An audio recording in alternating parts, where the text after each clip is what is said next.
আমি বারবার একটা কথা বলি যে কোনো মানুষকে ভালোবাসে না,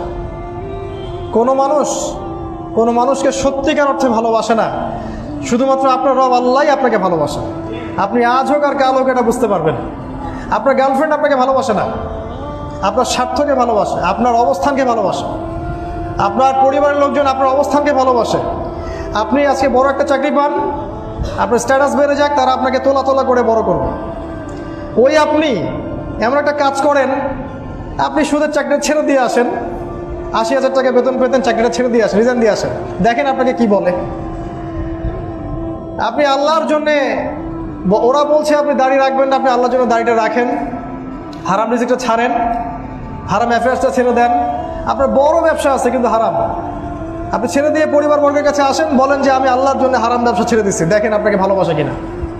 মানুষকে ভালোবাসে না, অনলি আল্লাহ আমাদের রব আমাদেরকে ভালোবাসা। তো আল্লাহর জন্য সব ছাড়ার মানসিকতাটা থাকতে হবে। আল্লাহই আমার সব, আল্লাহই আমার রব, আল্লাহর জন্যই আমার জীবন, আল্লাহর জন্যই আমার মৃত্যু। কেউ আমার সাথে নাই, কেউ আমার সাথে যাবেও না।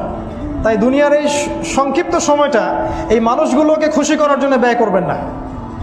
আল্লাহকে খুশি করতে চান, আল্লাহর কাছে ফেয়ার থাকেন, আল্লাহ আপনাকে সম্মানিত করে দেবেন ইনশাআল্লাহ।